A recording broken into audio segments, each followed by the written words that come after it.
দর্শক, সরাসরি যুক্ত হয়েছি ডেমরা এলাকা থেকে। আমরা দেখতে পাচ্ছি টিসিবির কয়েক টন মাল কিন্তু জব্দ করা হয়েছে সেনাবাহিনীর। বিশেষ সরাসরি ডেমরা থেকেই যুক্ত করেছি লাইভে, এবং আমরা দেখানোর চেষ্টা করব আপনাদেরকে পুরো এই জাত যে টিসিবির পণ্য, সেই টিসিবির পণ্যগুলো কিন্তু এখানকার যারা অসাধু ব্যবসায়ী রয়েছেন, যারা এই টিসিবির সঙ্গে জড়িত, তারা কিন্তু দেখাতে চায় ঘুরিয়ে কয়েক হাজার বস্তা কিন্তু টিসিবি, যাদেরকে যাতে সহজ হয় নিত্যপণ্য মানুষ যাতে কিনতে পারে, সে জায়গা থেকে টিসিবির পণ্যতে যে কারসাজি সেটি কিন্তু আমরা দেখতে পাচ্ছি এখানে।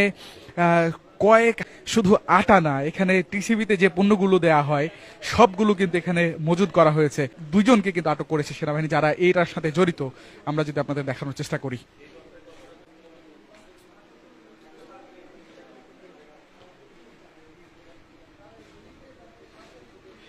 আমরা রয়েছে টিসিবির, যেখান থেকে ঢাকার বিভিন্ন প্রান্তে যেখানে টিসিবি দেয়া হয়, সেখানে অসাধু এখানকার ব্যবসায়ীরা রয়েছেন বা টিসিবির সাথে যারা জড়িত, তারা কিন্তু অসাধু উপায়ে এখানে প্যাকেট করে যে টিসিবির যে পণ্য, সে প্যাকেটগুলো এখানে এনে তারা কিন্তু বস্তাবন্দি করে। আপনারা জানেন যে এই প্যাকেটের মাধ্যমে কিন্তু আটা দেয়া হয়, পড়ে আছে ময়দার, এবং যে ময়দা আটা সেগুলো কিন্তু এখানে অনেক পড়ে আছে, এবং এখানে কিন্তু হাজার হাজার বস্তা, এখানে কিন্তু ব্যাপক পরিমাণে তেল এখানে মজুদ কিন্তু তারা রেখেছে, অর্থাৎ বলে কিন্তু আমরা জানতে পেরেছি। দেখেন এখানে কিন্তু শত শত বোতলের তেল কিন্তু এখানে রয়েছে, আর ঠিক এই ড্রামে ভরে কিন্তু তারা তেলগুলো বাজারজাত করবে অসাধু উপায়ে। পুলিশের সদস্যরা রয়েছেন এবং দুইজনকে ইতিমধ্যেই কিন্তু আটক করা হয়েছে এবং আরো তারা সরিয়ে ফেলে।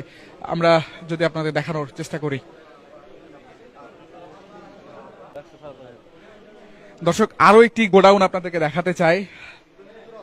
বোতল কিন্তু মজুদ করা হয়েছে এবং এগুলো কিন্তু পরে টিসিবির যে পণ্য, টিসিবির যে লোগো, আমরা টিসিবি লেখা বড় লোগো সহ, এবং এই তেলগুলো তারা মজুদ করে ঠিক ড্রাম যে রয়েছে